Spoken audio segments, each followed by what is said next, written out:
m'appelle Justin Lepître, puis moi dans Specto, j'ai fait la programmation puis l'intégration. Je m'appelle Noélie Poirier, j'ai travaillé sur le concept, les tournages et la gestion du projet dans Specto. Mon nom, c'est Maud Langlois. Dans le projet, je me suis occupée de la direction artistique, de l'idéation, du concept, de la scénographie, un petit peu de gestion de projet avec Noélie. Je m'appelle Dominic Roberts. Pour le projet Specto, j'ai fait la technique, la détection et la programmation des lumières. Je m'appelle Jean-Christophe Zéphir, j'ai été en charge de faire le son et la direction photo. Donc l'idée à la base du projet, c'était surtout à propos de la dynamique du regard dans notre ère d'aujourd'hui des réseaux sociaux, comment on choisit qu'est-ce qu'on expose de nous-mêmes, puis qu'inversement, on observe aussi les autres selon ce qu'ils choisissent de montrer. Specto, en fait, c'est un mot latin qui veut dire contempler, regarder longuement. On a tout d'abord développé notre concept avant de rentrer dans tout ce qui est technique.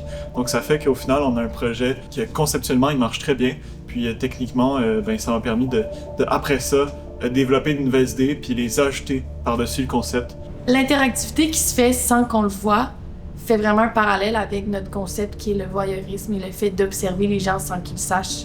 Je trouve que l'interactivité a été bien pensée du sens que l'œuvre est quand même assez intuitive. T'as pas besoin de comprendre qu'est-ce que c'est l'œuvre nécessairement avant de rentrer. L'œuvre est un peu en train de t'arriver. C'est aussi quelque chose qui est cool parce que tu fais juste rentrer dans l'installation, tu vois des interactivités arriver quand tu fais juste t'approcher, c'est vraiment intuitif. Puis là, après ça, tu te rends au cadre principal un peu naturellement parce que tous les petits cadres à l'extérieur sont comme en train de t'amener vers le climax de l'expérience. Au climax, l'interacteur devient le personnage principal. Ça l'amène à se poser la question de qu'est-ce qu'il vient de vivre depuis le début, dans le fond. Fait que ça fait vraiment une prise de conscience du message derrière le projet, puisque à la fin, c'est lui le personnage principal, donc il peut comprendre que les ombres avant, c'était comme une petite prémisse à ce qui allait se passer. Mon plus grand défi dans ce projet-là, je pense, ça a été au niveau du tournage pour le cadre principal, parce qu'il fallait vraiment faire un tournage optimal pour le montage aléatoire, que toutes les séquences puissent s'enchaîner sans ordre prédéterminé. Donc, il a fallu s'assurer de faire un éclairage adéquat qui ne change pas, que le lieu, aucun objet ne soit bougé pendant tout le tournage et que toutes les actions puissent être enchaînées une après l'autre dans n'importe quel ordre. Donc, ça a été quand même un bon défi.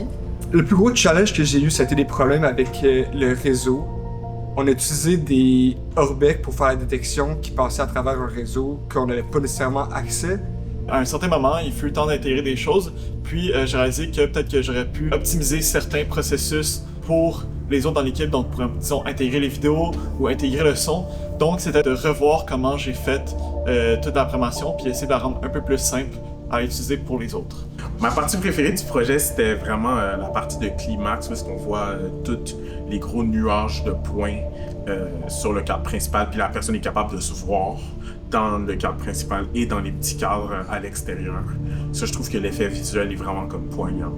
Je me rappelle la première fois, au tout début du projet, que j'ai testé ça. Donc, j'ai créé un point de cloud, puis j'ai mis des caméras un peu partout autour, puis que j'ai projeté pour la première fois sur les cadres, puis que moi-même, j'ai vu le résultat. J'étais vraiment émerveillé moi-même par le résultat, puis je savais qu'à partir de là, ça allait être quand même le fun de développer ça. Je suis vraiment fier du travail que j'ai été capable de faire avec la cohésion visuelle son, puis que tout ça, ça marche bien dans un espace puisque le son était en surround. Ça a été un défi de faire que le positionnement des speakers était réfléchi par rapport au visuel et par rapport au son. Mon aspect préféré du projet dans Specto, en fait, ça a été vraiment l'équipe parce qu'on avait vraiment toutes des forces complémentaires, on s'entendait super bien, puis ça s'est super bien passé. Donc, les amis. Fait que qu'est-ce qui me rend le plus fier dans le projet, c'est le tout. En fait, c'est que il n'y a pas d'éléments qui semblent être pas à sa place. Tous les éléments filent bien ensemble puis contribuent au but final de l'installation. Je suis très fière de l'ampleur du projet, l'ampleur que ça l'a atteint. Ça a quand même assez divergé de l'idée de départ, mais finalement, le produit final est quand même très intéressant. Il va être présenté à la SAT.